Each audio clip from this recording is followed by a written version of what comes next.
이스라엘 백성들이 애굽을 탈출한 후에 1년여 동안을 시내 광야에 있었습니다. 거기서 율법도 받고 또 성막도 짓고 그렇게 한 다음 시내 광야를 출발해서 이제 가나안까지의 여정을 시작했어요. 그런데 이스라엘 백성들의 그 광야의 진행은 한마디로 하자면 실패의 연속이었다 할 수 있겠습니다. 민수기 11장부터 17장까지 거의 모든 이스라엘 백성들의 광야에서의 행진이 실패한 행진이었다고 하는 것을 우리들에게 보여줍니다. 그리고 오늘 민수기 12장에서 지금 하나님께서는 또다시 실패한 이스라엘의 실패를 우리들에게 보여주고 계십니다. 자, 그것은 비방의 문제예요. 사람들은 이 비방하는 문제를 대단히 쉽게 가볍게 여깁니다만 하나님께서는 이 비방의 문제를 매우 엄중하게 다루셨습니다. 자, 그 1절 말씀을 보면 모세가 구스 여인을 취하였으므로 미리암과 아론이 모세를 비방하니라 그렇게 기록되어 있어요. 모세가 구스 여인을 취한 것은 그 구스라고 하는 것은 전통적으로 이디오피아를 가리키는 것이니까 사실 모세가 이방 여인을 취한 것이죠. 그것 때문에 모세의 누이이며 형인 미리암과 아론이 모세를 비방했습니다. 사실 모세가 잘못한 거예요. 결정적인 실수를 모세가 범했다고 할 수 있겠습니다. 그래서 미리암과 아론이 모세를 비방했다는 것이죠. 자, 그러나 그것이 전부가 아닌 것을 우리가 알 수 있습니다. 표면적으로는 비방하는 문제입니다만 그 이면에 더 심각한 문제가 있었다는 것을 우리들에게 하나님은 보여주십니다. 그것이 2절에 있어요. 2절을 한번 읽어볼까요? 같이 시작. 그들이 이르되 여호와께서 모세와만 말씀하셨느냐 우리와도 말씀하지 아니하셨느냐 하매 여호와께서 이 말을 들으셨더라. 아멘. 이 2절에 의하면 지금 미리암과 아론이 자기들끼리 말하고 있다는 사실을 깨달을 수 있습니다. 하나님께서 그 말을 들으셨더라 이렇게 기록한 것을 보면 이 미리암과 아론의 말은 대단히 은밀한 말이었다는 것을 발견할 수 있어요. 그런데다가 그 말이 하나님을 거스르는 말이었으므로 하나님께서 그 말을 들으셨다는 것을 깨달을 수 있습니다. 자, 외견상으로는 윤리적인 문제예요. 도덕적인 문제예요. 그래서 지금 미리암과 아론이 모세를 비방하고 있습니다만 그러나 그 중심은 완전히 다르다 할 수 있습니다. 2절에 의하면 너 모세만 하나님의 사람이냐? 지금 미리암과 아론이 이렇게 말하고 있는 것이죠. 야, 모세만 하나님의 사람이냐? 우리도 하나님의 사람이다. 여러분, 이거는 뭘 가리키는 것이죠? 지금 미리암과 아론 속에 시기심이 있다는 것을 보여주는 것이에요. 미리암과 아론은 모세를 시기하고 있었던 것이죠. 그래서 모세가 결정적인 실수를 범했을 때 그들 안에 있는 모세를 향한 시기심 때문에 지금 모세를 비방하고 있는 것입니다. 사실 말입니다. 우리가 솔직해지자면, 우리가 다른 누군가에 대하여 말을 할 때, 아니 그 말이 일종의 비방 섞인 말일 때, 솔직히 말하자면 그것은 우리가 그 사람을 향한 시기심이 있기 때문 아닙니까? 우리가 하나님 앞에 솔직해지자면 그래요. 그 사람이 잘못했으니까 맞아요, 내가 말하는 것이 다 사실이에요. 그렇다 할지라도 그 말 이면에 우리 안에는 그 사람을 향한 시기심이 있는 것이죠. 우리가 하나님 앞에 솔직하자면 그렇단 말이에요. 그처럼 지금 미리암과 아론이 모세를 비방하는 것은 표면적으로는 모세의 잘못을 인한 도덕적인 문제를 꼬집고 있습니다만, 사실은 그들 안에 있는 시기심 때문에 지금 그렇게 하고 있는 것이죠. 갈라디아서 5장 19절을 읽어보면, 육체의 일은 분명하니 시기와 분냄과 당짓는 것과 분열함과, 그렇게 하나님이 말씀하십니다. 시기라고 하는 것은 분명한 육체의 일인 것이죠. 여러분들 안에 시기심이 있다고 했을 때, 그리고 그 시기심으로 말미암아 누군가에 대하여 말하고 있을 때, 그것은 우리가 현저한 육체의 일 속에 있는 것이에요. 그것은 육체로 말미암은 분명한 육체의 일인 것이죠.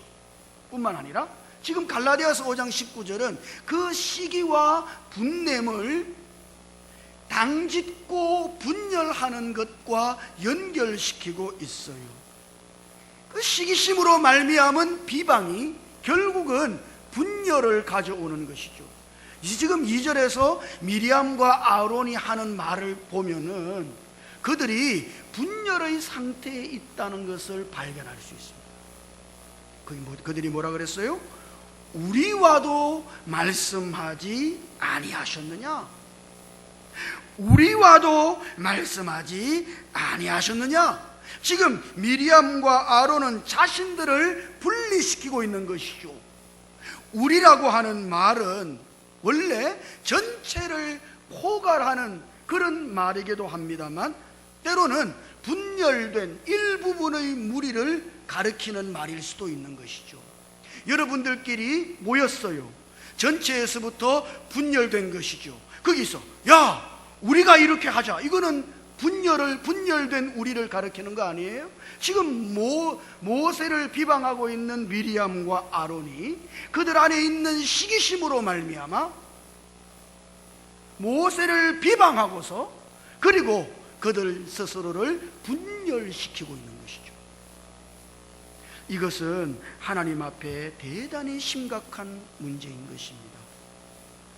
우리가 상식적으로 생각했을 때 그러면 하나님이 모세를 벌하셔야 되는데, 하나님께서는 모세를 벌하신 것이 아니라 미리암과 아론에게 진노하시고, 결국은 미리암이 문둥병이 발하게 됐어요. 문둥병이 발했다는 것은 하나님이 미리암을 이제는 쳐내셨다는 이야기입니다. 하나님은 이 문제를 대단히 심각하게 다루신 것이죠. 우리가 볼 때는 이것은 부당한데요? 잘못은 모세가 했는데요? 왜 미리암이 하나님 앞에 하나님의 진노를 사서 징벌을 받아야 합니까? 우리는 이렇게 항변할지 몰라도 그거는 정말 하나님을 모르는 거예요.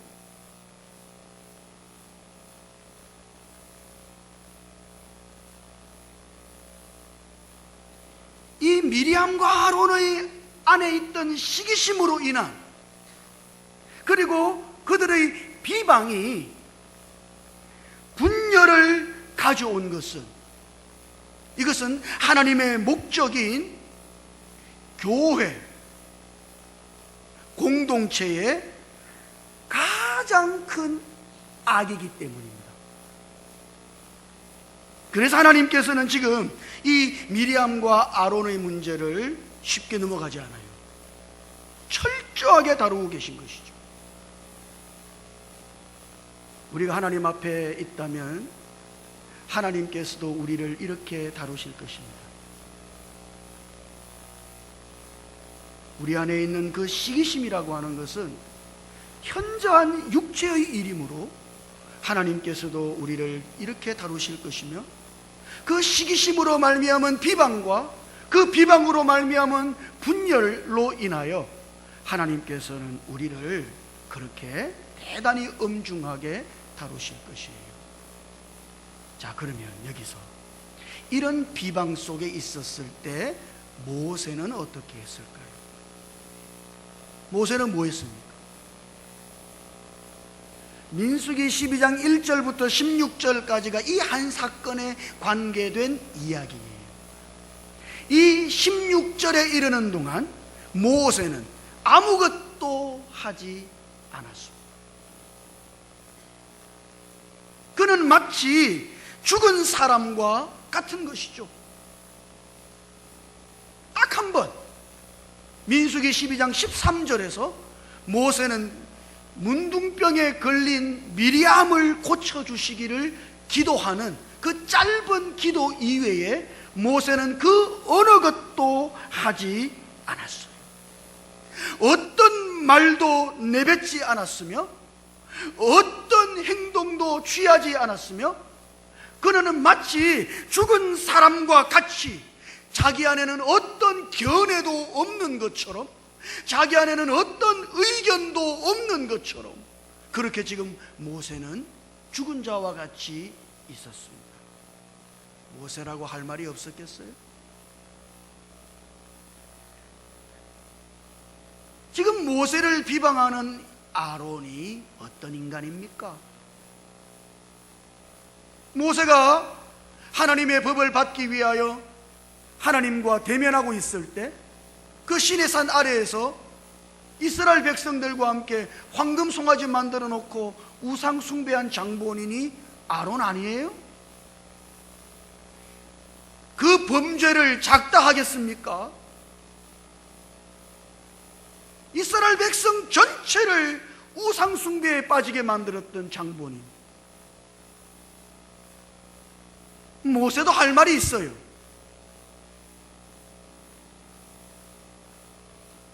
우리 같았으면 네 꼬라지를 알아라 이렇게 한마디 했을 텐데, 그러나 모세는 말이 없어요. 마치 죽은 자와 같은 것이죠. 아니, 지금 여기 구스 여인을 모세가 취한 이 일의 구체적인 정황도 지금 나와 있지 않아요. 그가 상황을 따라서 변명할 수도 있습니다.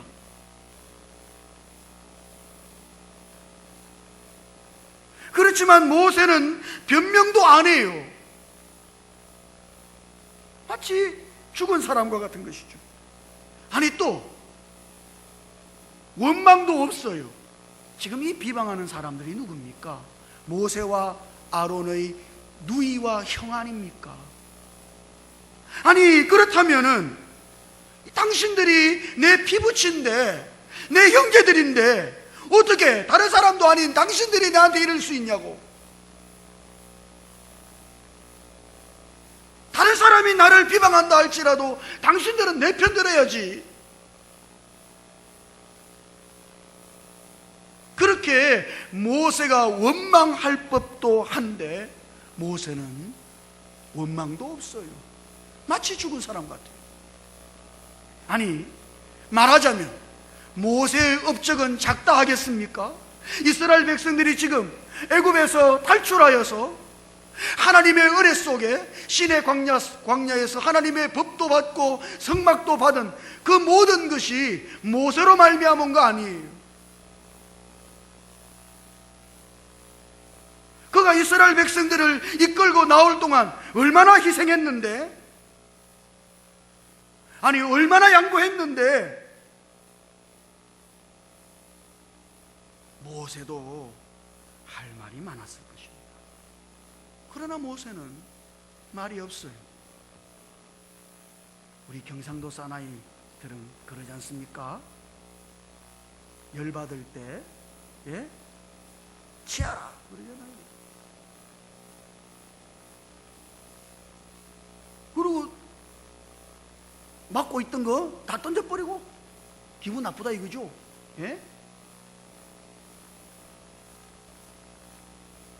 그러나 모세는 그러지 않아요.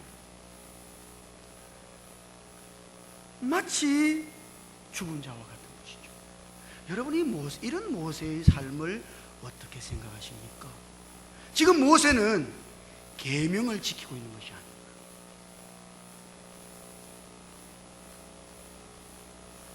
그는 어떤 율법에 따른 계명을 지키고 있는 것이 아니에요. 그는 하나님의 어떠하심으로 살기 위하여 자기 자신을 죽음의 상태에 두고 있는 것이죠. 오늘 우리가 이와 같은 것을 보는 것은 대단히 중요하다 할 것입니다. 예수님을 보시죠. 주 예수님은 대단히 기묘한 분이십니다. 우리는 흔히 예수님 그래요 하나님의 아들이시죠. 그리고 예수님의 삶을 유심히 보지 않습니다만, 예수님은 대단히 기묘하신 분이세요. 그분은 하나님의 생명과 사람의 생명을 동시에 가지고 계신 분이시죠. 그분이 하나님으로서 나타나신 것은 그분이 하나님의 생명을 가졌다는 이야기며, 사람 안에서 하나님을 나타내셨으므로 그분은 사람의 생명도 가지고 계신 것이죠. 이것이 예수님의 실존이에요. 예수님은 두 개의 생명을 가지고 있는 것입니다. 하나님의 생명과 사람의 생명. 자, 그런데 예수님은 어떻게 사셨을까요? 예수님의 일생을 보면 예수님은 자기 자신의 사람의 생명으로 사신 것이 아니라 그 안에 있는 하나님의 생명에 의해서 살아가신 분이십니다. 요한복음 6장 57절을 보면 살아계신 아버지께서 나를 보내심에 내가 아버지로 말미암아 사는 것 같이, 이것이 예수님의 삶의 요약이에요. 내가 아버지로 말미암아 사는 것 같이. 주님은 어떻게 사셨죠? 생명이신 그 아버지의 생명에 의해서 매일매일을 사신 것입니다. 그렇게 하려고 그러면 사람으로서의 자기의 생명은 죽음의 상태에 두어야 하는 것이죠. 이것이 예수님의 삶의 비밀이에요. 많은 사람들이 그럽니다. 우리가 그리스도인으로 사는 것이 하나님께서 요구하시는 어떤 계명을 지키는 삶이라고 생각해요. 많은 사람이 그렇게 생각합니다. 어떤 율법적이고 계명적인, 예수를 믿고 구원받는 것은 예수 믿고 구원받는 것이고, 살아가는 것은 하나님께서 요구하시는 어떤 계명에 의해서 우리가 살아가는 것이라고 생각해요.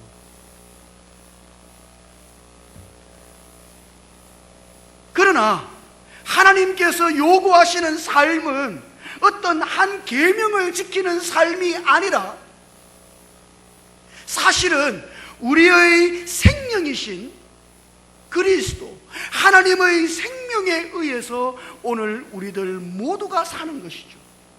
예수님이 말씀하신 것처럼 내가 아버지로 말미암아 사는 것 같이 나를 먹는 그 사람도 나로 말미암아 살리라.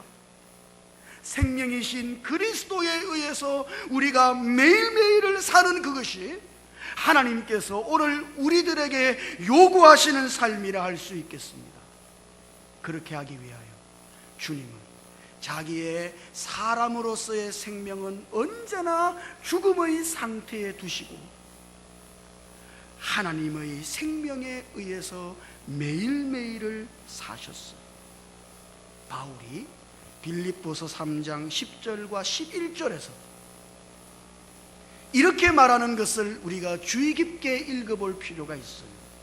그의 죽으심을 본받아. 그의 죽으심을 본받아. 거기 그의라고 하는 것은 그리스도를 가리키는 것입니다. 죽으심을 본받아 그랬으니 본받는다는 것은 일종의 모델을 가리키는 것이에요.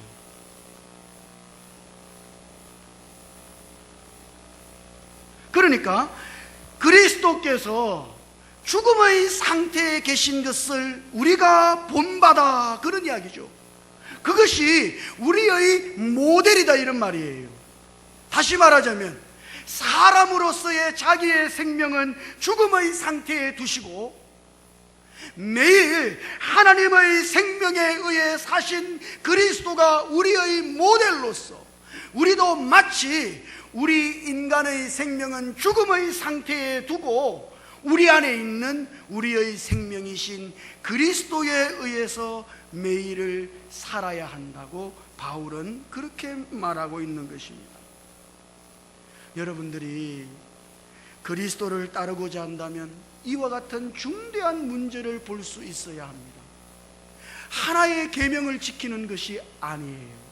모세가 그는 율법을 받은 장본인입니다만 지금 비방 속에 있을 때 모세는 율법에 의해 살고 있는 것이 아닙니다. 그는 지금 율법을 지키고 있는 것이 아니에요. 그는 마치 자기 자신은 없는 것처럼, 자기 자신은 죽은 것처럼 죽음의 상태에 두고 있는 것이죠. 그리고 하나님의 어떠하심으로 그는 그 상태 속에 살아가고 있는 것입니다. 그래서 3절을 한번 읽어볼까요? 3절 같이. 자, 읽어보죠. 3절 시작. 이 사람 모세는 온유함이 지면의 모든 사람보다 더하더라. 여기 우리는 모세가 온유함이 대단했군요 이렇게 생각하고 맙니다만 이 말씀을 주의 깊게 읽어보면 그의 온유함이 지면의 모든 사람보다 더하더라. 그러니까 이 땅에는 이와 같은 온유함이 없다는 것을 말하는 것이죠. 이와 같은 온유함은 사람의 온유함이 아니라 하나님의 온유함인 것이에요. 모세는 자기 자신은 죽음의 상태에 두고서 하나님의 어떠하심, 하나님의 온유하심으로 지금 그 비방 속에서 자기가 살아가고 있는 것입니다.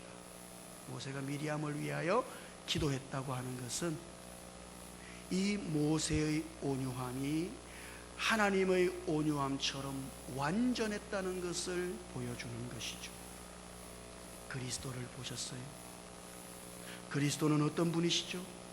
욕을 당하시되 맞대어 욕하지 아니하시고 고난을 당하시되 위협하지 아니하시고 오직 공의로 심판하시는 이에게 부탁하셨습니다.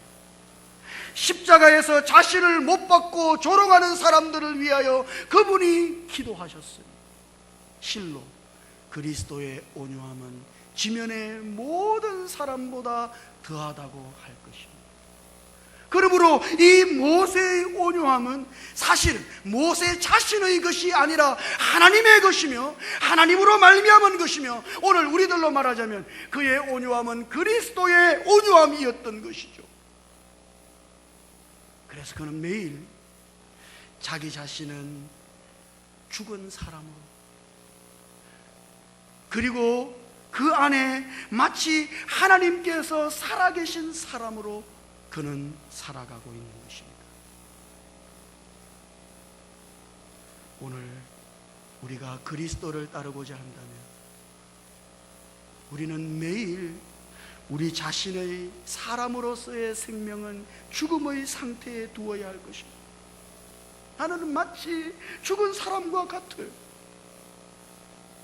그리고 우리 안으로 부활로 말미암아 살아오신 그 그리스도에 의해서, 우리의 생명이신 그 그리스도에 의해서 삶으로 그리스도의 온유가 나의 온유가 되고 그리스도의 어떠하심이 나의 어떠함이 되어서 이제는 내가 사는 것이 아니라 내 안에 그리스도께서 살아가시도록 우리는 그렇게 그리스도를 앙망해야 하는 것입니다. 이것이 오늘 우리의 삶의 비밀이에요. 이와 같지 않다면 여러분은 매번 실패할 것이에요. 매번 넘어질 것이에요. 어떤 한 계명을 주의하여 그 계명을 추구한다면 여러분들은 실패할 것이에요. 여러분 안에 생명이신 그리스도를 볼 수 있기를 주님 이름으로 축복합니다. 그리스도로 말미암아 살기 위하여 여러분의 고유의 생명은 죽음의 상태에 매일매일 두고서 생명이신 그리스도로 말미암아 사는 이와 같은 은혜가, 이와 같은 승리가 오늘 우리들 안에 계속되어지기를 주님 이름으로 축복합니다. 같이 기도하십시다. 주님,